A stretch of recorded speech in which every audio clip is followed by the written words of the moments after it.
오늘 말씀은 팀 켈러의 만들어진 신이라는 책에서 은혜롭게 읽은 내용을 나눠보려고 합니다. 이 말씀에서는 하나님께서 아브라함을 시험하신 사건이 나옵니다. 이 말씀을 통해 아브라함의 성숙한 믿음을 배우고 우리 안에 있는 하나님이 아닌 다른 것들을 사랑하는 우상적인 요소들이 무엇인지 분별하고 제거할 수 있기를 기도드립니다. 아브라함과 사라는 결혼을 하였지만 아이를 가지지 못하였습니다. 하나님께서는 그런 아브라함에게 나타나셔서 말씀하셨습니다. 내가 너로 큰 민족을 이루고 내게 복을 주어 내 이름을 창대하게 하리니 너는 복이 될지라. 하지만 하나님께서는 이 약속을 위하여 아브라함에게 고향과 친척과 아버지의 집, 즉 기존의 모든 삶에서 벗어나 하나님 말씀을 따르는 삶을 살 것을 명령하셨습니다. 이에 아브라함은 하나님 말씀에 순종하였습니다. 하지만 모든 것을 포기하고 하나님을 따랐음에도 오랜 기간 동안에 자식은 없었습니다. 고통스러운 인내의 시간이 흘렀습니다. 인내의 여정 동안 하나님께서는 아브라함의 믿음과 인격을 성숙시켜 가셨고 열국의 아버지로서 면모를 갖도록 단련하셨습니다. 그리고 하나님의 때에 인간적인 희망이 완전히 사라졌음에도 불구하고 독자 이삭을 주심으로 하나님의 약속은 성취되었습니다. 그런데 이 이야기를 여기까지만 놓고 보면 생각해 볼 문제가 있습니다. 아브라함의 삶의 목적, 진정한 경배의 대상이 누구였을까요?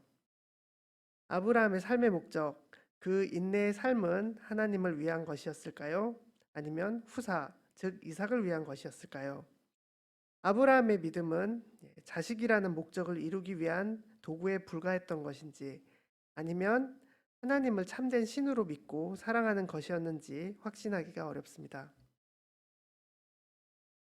1절을 보십시오.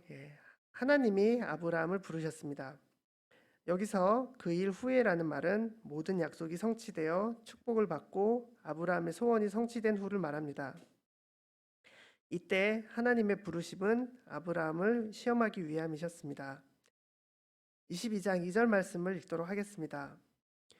여호와께서 이르시되 내 아들 내 사랑하는 독자 이삭을 데리고 모리오 땅으로 가서 내가 내게 일러준 산에서 그 번제로 드리라.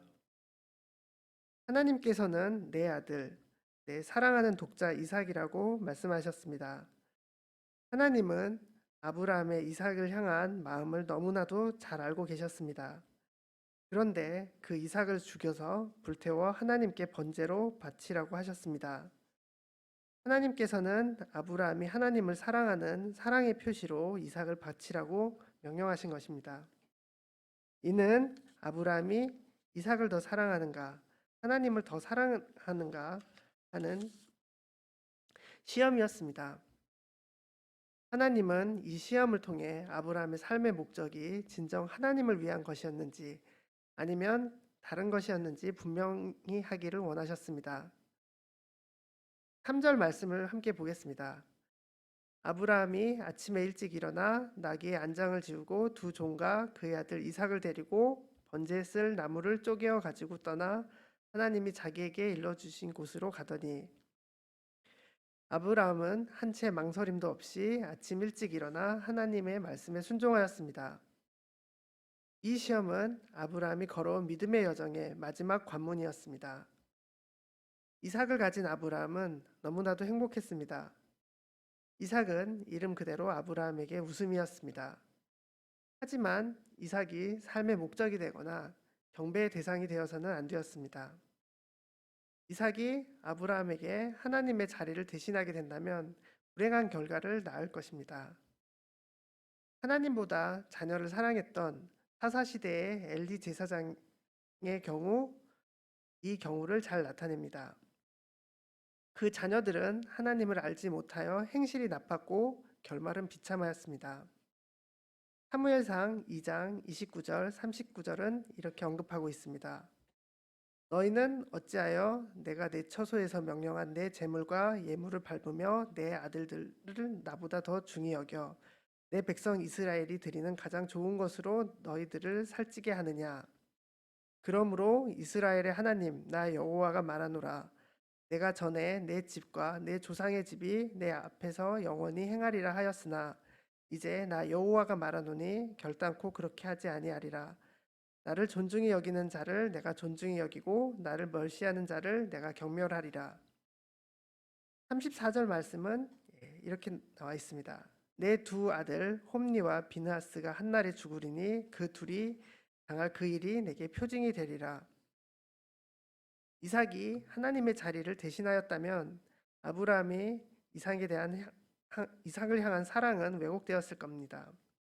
눈에 넣어도 아프지 않을 아들이라 방임하여 무책임한 탕자로 성장했을 수도 있고, 완벽한 모습을 바라고 과도하게 집착하여 자식은 상처받고 엇나갔을 수도 있습니다. 이삭에 대한 올바른 사랑은 하나님에 대한 사랑을 바탕으로 이루어져야 했습니다. 이 마지막 관문에서 아브라함은 하나님의 말씀에 순종함으로 이삭보다 하나님을 더 우선시하였습니다.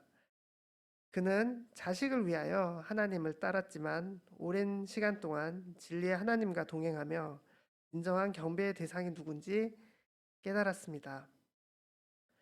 하나님께서는 아브라함의 이 모든 것들을 알고 계셨습니다. 하나님께서는 단순히 엄마가 좋아, 아빠가 좋아 하는 것처럼 아브라함을 시험하신 게 아니었습니다. 하나님께서는 이 시험을 통하여 아브라함의 믿음이 정금같이 완성될 것을 아시고 물 속에 집어넣으신 것입니다. 그리하여 아브라함은 믿음의 조상이 될 수 있었고 이삭을 통한 큰 민족을 이루리라는 약속이 성취될 수 있었습니다. 십계명에서 하나님께서는 나 이외에 다른 신들을 내게 둘지 말라고 말씀하셨습니다.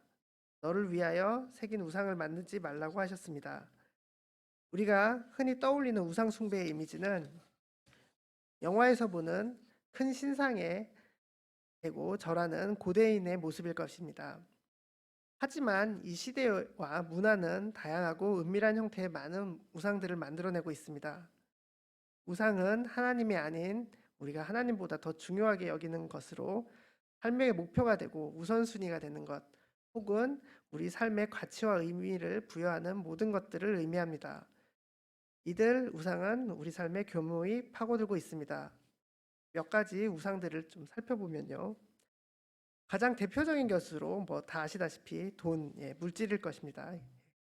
제가 아는 어떤 치과 의사분은 주 6일 치과를 운영하시면서 평일에는 오전 9시부터 저녁 9시까지 치과를 운영하십니다.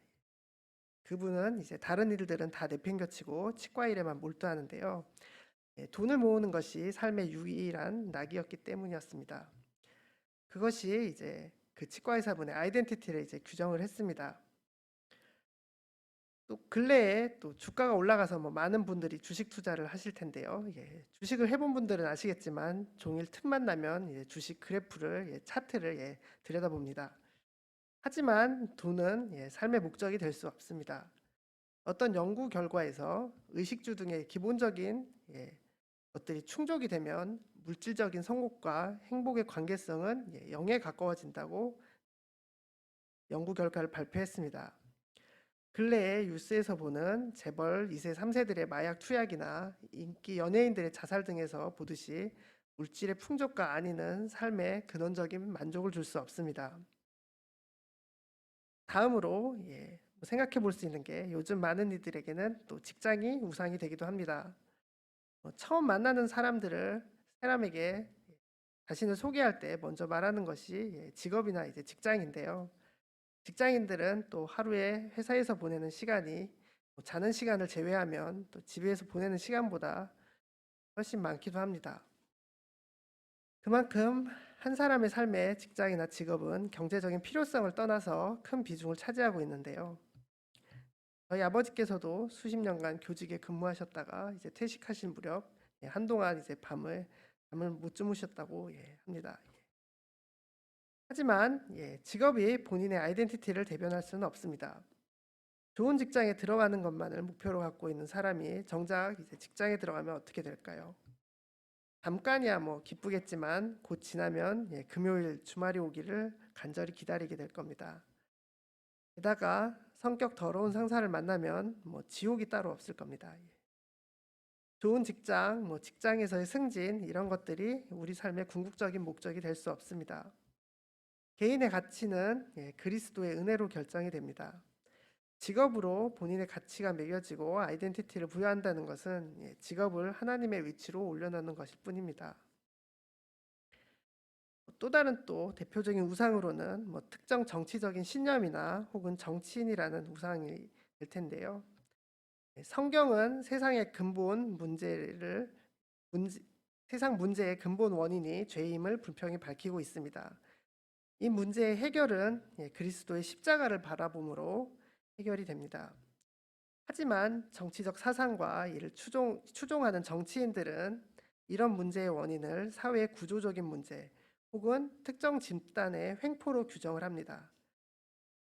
그리고 사회의 시스템이나 법규를 정비하거나 반대되는 정치 세력이나 특정 집단을 공격함으로써 이 문제들을 해결하려고 합니다. 이런 관점에 너무 몰입하면 지지하는 정치 세력이 위협당하거나 할 경우에 희망이 없다, 세상이 끝장났다고 죽음에 가까운 절망을 경험하게 됩니다. 그리고 반대편 지지 세력을 지지하는 사람들은 사탄처럼 간주되고 소모적인 논쟁을 불러일으킵니다. 하지만 아시다시피 정권이 바뀔 때마다 이제는 좀 괜찮겠지 하지만 그물이 그물입니다. 권력을 잡은 이들은 항상 부패하고 갑질을 해댑니다. 어떤 정책을 시행하든 있는 사람들만 더 혜택을 받습니다. 취업, 결혼, 내 집 마련은 항상 점점 더 어려워질 뿐입니다. 구원은 특정 정치인이나 정치적 사상에 있지 않습니다. 또 다른 우상으로 근래 생각해 볼 수 있는 게 대중문화 등에서 강조되는 자아, 바로 자신이라고 할 수 있습니다. 가수 양희은 씨의 엄마가 딸에게라는 노래를 보면 다음과 같은 가사가 있습니다. 내가 더 행복해지기를 원하는 마음에 내 가슴 속을 뒤져 할 말을 찾기. 사랑해라. 아니야, 그건 너무 어려워. 너의 삶을 살아라. 많은 대중문화에서 그리는 자아는 남들이 뭐라 해도 사랑스럽고 특별한 가치를 지닌 존재입니다. 그리고 삶의 주인은 나 자신이며 하고 싶은 것들을 당당히 할 수 있고 또 그렇게 해야 합니다. 하지만 이 또한 또 헛된 신기루일 뿐입니다. 내가 주인이 되면 대개는 나의 탐욕이 주인이 될 뿐입니다. 우리 대부분은 다 평범한데 요즘 문화에서 항상 강조하는 높은 자존감은 평범하거나 불만족스러운 현실과의 괴리를 더 크게 만들고 더 큰 좌절만을 안겨줍니다. 역설적이게도 오히려 자존감을 더 낮춥니다. 자아 실현, 자아의 가능성을 실현시킬 고차원적인 욕구를 얘기하지만 이런 것은 내가 보고 듣고 자라는 환경에 의해서 결정되는 욕구일 뿐입니다. 만약 예를 들면 우리가 북한에서 태어난다면 많은 남성분들은 트럭 운전사가 되는 것이 아마 자아 실현의 길로 생각하게 될 겁니다. 게다가 하고 싶은 것을 하라고 하지만 하고 싶은 걸 원해도 할 수 없는 경우가 훨씬 많습니다. 키가 작은 사람이 농구 선수를 동경한다고 해도 아무리 간절히 바라도 이뤄지기는 어렵습니다. 성경은 이와 반대로 우리 삶의 주인이 하나님이며 또한 나를 사랑하는 것이 아니라 하나님과 이웃을 사랑하라고 말하고 있습니다. 이 외에도 여러 가지 우상이 있을 텐데요. 우리가 하나님을 믿는다고 하지만 실제로는 위에 어떤 여러 가지 우상들을 실제로 섬기는 경우가 많이 있습니다. 이런 우상들은 마음속에 자리 잡고 있다가 하나님에 대한 믿음이 약해지면 나타납니다. 우리가 이런 우상들을 어떻게 찾고 이제 없앨 수 있을까요? 팀 켈러는 이런 우상을 찾는 방법을 몇 가지를 제안합니다. 첫 번째로 우리의 몽상을 살펴보는 일입니다. 우리에게 관심을 끄는 다른 일이 없을 때 자연스럽게 생각이 쏠리는 대상이 마음속에 깃든 진정한 신이라고 얘기하고 있습니다. 딱히 어떤 특별한 일이 없을 때 성공을 위한 시나리오나 성공한 자신의 장래 모습을 생각한다거나 더 넓고 좋은 점을 생각한다거나 주식이나 물질을 생각한다면 그것이 우상일 가능성이 높습니다. 두 번째는 우리가 돈을 어떻게 쓰고 있는지 살펴보는 것입니다. 누구나 가장 사랑하는 데 돈을 쓰기 마련인데요. 우리의 소비 패턴이 우리의 우상을 드러낼 수도 있습니다. 절제하려고 노력하지만 불필요하게 또는 지나치게 돈을 쓰는 대상이 있다면 그것이 또 우리의 우상일 것입니다. 세 번째로 우리가 기도하고 간구하였지만 이루어지지 않았을 때 어떻게 반응하는지를 살펴보는 것입니다. 간절하게 원했던 것을 얻지 못하면 슬픔과 절망을 느낄 수도 있지만 또 인생이 끝난 것은 아니니 다시 앞으로 나아가자 한다면 이것은 우상이 아닐 겁니다. 하지만 무엇을 얻기 위해 기도하고 노력하였지만 얻지 못하였을 때 분노를 일으킨다거나 깊은 절망에 빠지게 만드는 것이 있다면 그것이 또 우리가 섬기는 진짜 신일 가능성이 높습니다.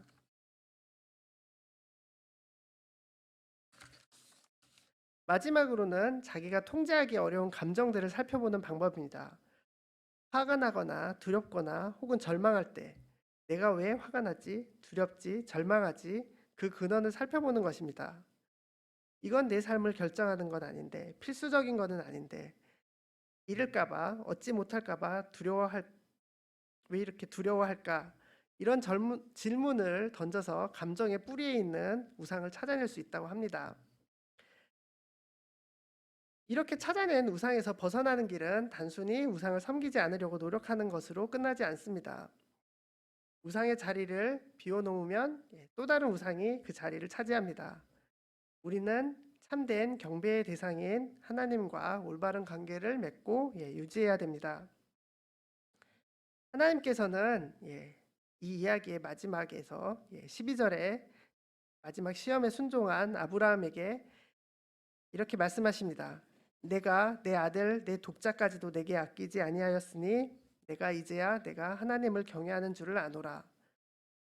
이와 비슷한 말씀이 로마서 8장 32절에 나옵니다.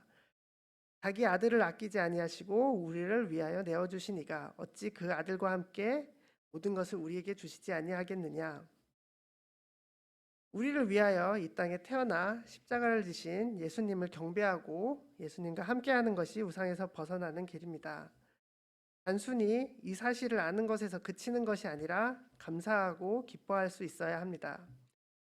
팀 켈러는 이 기뻐한다는 말의 의미를 무언가를 소중히 여기고 이게 나한테 어떤 가치인지를 가늠하며 그것의 아름다움과 중요성을 곰곰이 생각하고 마음을 그 안에 두고 그것의 달콤함을 맛본다는 의미로 해석하였습니다.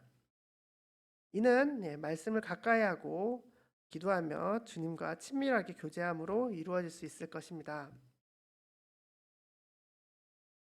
이 말씀을 준비하면서 저도 스스로를 돌아봤는데요. 제가 딱히 하는 일이 없을 때 하는 생각들을 살펴보았습니다. 제가 말씀이나 교회를 생각하는 거는 0.1% 정도 되는 것 같았고요. 99.9%는 다른 일에 주로 신경을 쓰였는데요. 어떻게 하면 직장 업무에서 실적을 낼지 생각하고 인정받고 직장에서 대접받는 저의 모습을 상상하곤 했습니다. 또 어떤 장난감을 사줘야 아이가 기뻐하고 잘 놀지, 또 가족들이 어디로 같이 놀러 갈지 등등 가족과 즐거운 시간을 보낼지를 또 생각을 합니다. 또 최근에 이제 다이어트를 하고 있는데요. 어떻게 하면 다이어트를 하고 운동을 잘할까 그런 것들을 또 생각을 합니다. 둘째가 태어났다고 지치고 힘들다고 말씀도 거의 잊지 않고 두 아이가 잠들기만을 기다리는데요. 잠든 후에는 이제 스마트폰을 보며 시간을 이제 거의 보냅니다. 자극적이고 음란한 기사나 게시물, 사진, 동영상들을 이제 주로 접하게 됩니다. 하나님의 축복으로 나름 좋은 직장에서 근무하고 좋은 가정을 꾸렸는데 그것이 한편으로는 우상이 되고 또 유행하는 스마트폰, 인터넷이 우상이 되어 추구하는 안목의 정욕들이 저를 차지하고 있었습니다. 이런 이제 모습들을 회개하고 피곤하다고 해도 말씀을 매일매일 꾸준히 읽고 매일 시간을 내며 기도하도록 해야겠습니다. 또 치대 양들이 늘어나고 있는데 제가 또 목자의 심령을 가지고 또 좋은 관계성을 맺어서 또 섬길 수 있도록 노력해야겠습니다.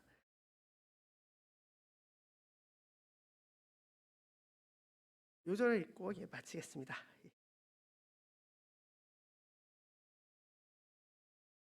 시작. 여호와께서 이르시되 내 아들 내 사랑하는 독자 이삭을 데리고 모리아 땅으로 가서 내가 내게 기도드리겠습니다. 주님, 저희가 하나님을 믿는다지만 또 마음속에 많은 우상을 만들고 섬기고 있음을 고백합니다. 저희가 이런 우상들을 제하고 주님과 동행하며 주님을 온전히 섬길 수 있길 기도드립니다. 예수님의 이름으로 기도드렸습니다.